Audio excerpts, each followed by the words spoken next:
Boa tarde a todos. Dando sequência então aos nossos temas, vamos primeiro nos elevando ao alto, buscando Jesus, nosso mestre e irmão maior, nosso divino amigo, pedindo, mestre querido, abençoe esse nosso projeto, que também nos abençoe no dia a dia para que possamos nos sentir fortalecidos em nossa caminhada.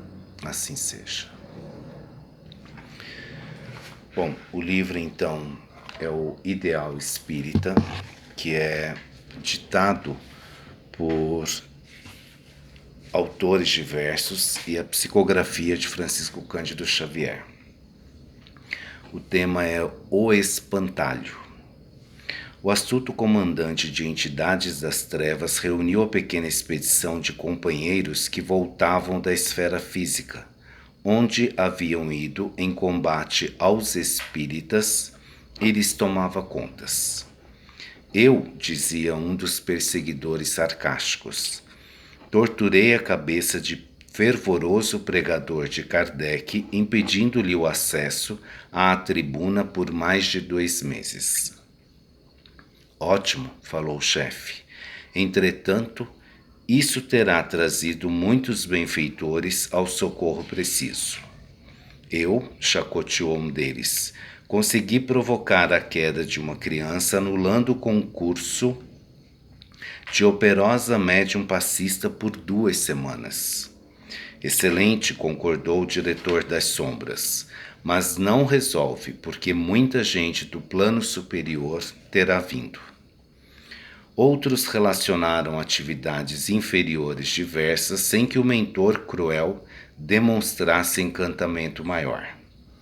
Um deles informou, porém, eu encontrei um grupo de espíritas convictos e devotados, mas passei a frequentar-lhes o pensamento, dizendo-lhes que eles eram imperfeitos, imperfeitos e imperfeitos, até que todos acreditaram não valer mesmo nada. Então aí todos cruzaram os braços e começaram a dormir em abatimento e desânimo.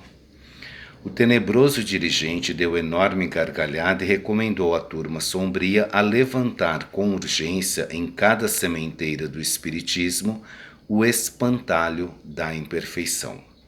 Hilário Silva.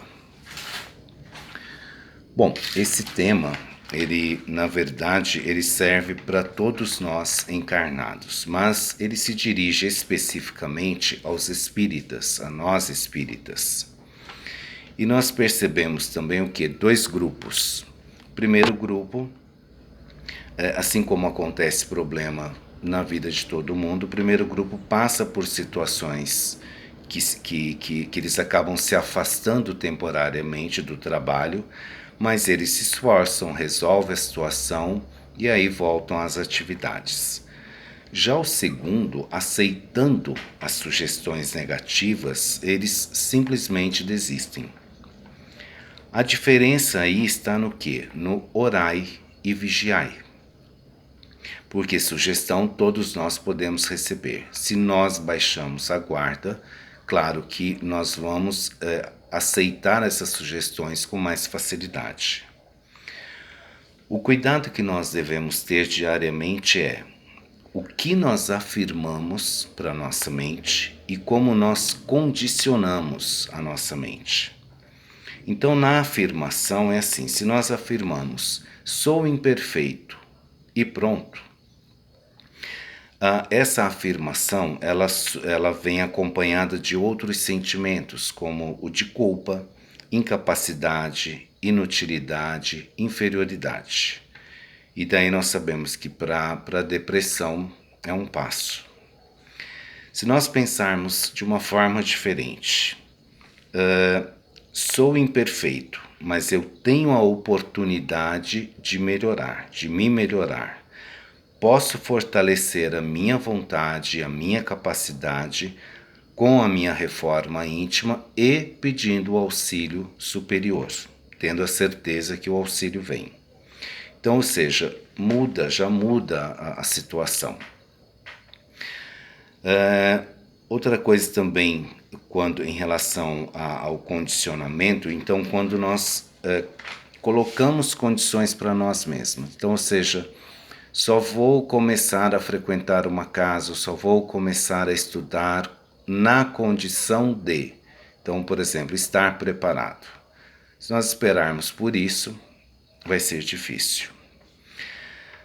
Lembrando a passagem onde levam uma mulher adúltera até Jesus, então se nós observarmos ali, Jesus ele não condena e nem julga, nem o grupo que quer apedrejar e nem a mulher.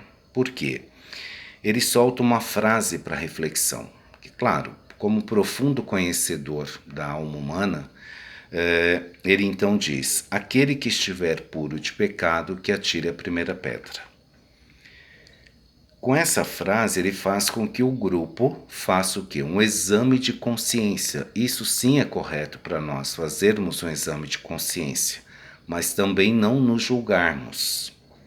E quando ele diz para a mulher, vá e não peques mais, é a oportunidade que nós temos o quê? Da correção. E também, a partir daí, praticar o exercício da gratidão, que é muito importante também. E trazendo para os dias de hoje, então é óbvio que nós não devemos atirar pedras, né, em ninguém, no próximo, mas essas pedras elas representam o que? A maldade, a crítica, a maledicência. Então nós não devemos nem atirar contra o próximo e também contra nós mesmos, né? Devemos nos preservar nesse sentido. O que é também muito importante nós nos lembrarmos é o seguinte: Deus não nos criou perfeitos. Então Ele não espera de nós e nem cobra de nós o preparo, mas com toda certeza Ele abençoa o nosso esforço. Alguns nomes que nós podemos até citar de pessoas que se julgavam um comportamento errado, pecadoras, imperfeitas e que tinham cometido muitas falhas. Então nós temos Madalena, que depois teve um trabalho muito ativo no cristianismo, Paulo de Tarso, que desenvolveu também um trabalho grandioso, Pedro, que por 3 vezes que nega Jesus, mesmo tendo convivido com ele diariamente, mas ele ali na hora acabou negando, mas depois ele se coloca também à frente do trabalho. Levi, quando aceita o convite, ele por ser cobrador de impostos, ele se preocupou com a imagem que teriam dele, como iriam vê-lo sendo um cobrador de impostos e sendo um discípulo de Jesus, mas ele aceita o desafio e se torna mais tarde um dos principais evangelistas. E também Zaqueu, né? Que Zaqueu, se sentindo acolhido por Jesus, ele se transforma. Então ele viu que tinha uma nova oportunidade, com isso ele se transforma e passa a ser uma outra pessoa. Então é essa a maneira que nós precisamos ter de conduta para que nós não nos tornemos esse espantalho da estagnação, como alerta o tema de hoje. Bom, e para encerrar, nós podemos, aí, sabendo que a natureza não dá saltos, nós podemos aí, seguir 2 exemplos. Um da água. A água, ela segue o seu curso. Não importa o que surge à frente dela. Então surge um obstáculo, ela dá a volta, ela passa por baixo, ela passa por cima, mas ela não desiste, ela vai. E um outro também é o da lagarta. A lagarta, com o peso do corpo dela, sabendo que ela tem as dificuldades e os obstáculos para enfrentar, ela sabe que se ela desanimar, ela não vai ter a oportunidade de formar o casulo dela até que ela adquira as asas dela. Então, nós precisamos de obstáculos, nós precisamos de dificuldades, que é justamente para que nós possamos amadurecer. Assim seja. Bom, assim então, vamos mentalizando então Jesus, nosso querido Mestre, pedindo: Mestre de amor e bondade, permita que as nossas vibrações possam envolver todo o nosso planeta, envolver todas as pessoas que no momento passam por dificuldades, a dificuldade que estamos enfrentando no momento. E que as nossas vibrações também possam ser utilizadas pelos nossos irmãos do plano espiritual superior, os que trabalham em Teu nome, Mestre, para que sejam utilizadas da melhor forma possível. Assim seja. E assim, então, agradecidos por mais essa oportunidade, lembrando então Francisco de Assis: Senhor, fazei de mim um instrumento de Tua paz. Onde houver ódio, que eu leve o amor. Onde houver ofensa, que eu leve o perdão. Onde houver discórdia, que eu leve a união. Onde houver dúvida, que eu leve a fé. Onde houver erro, que eu leve a verdade. Onde houver desespero, que eu leve a esperança. Onde houver tristeza, que eu leve a alegria.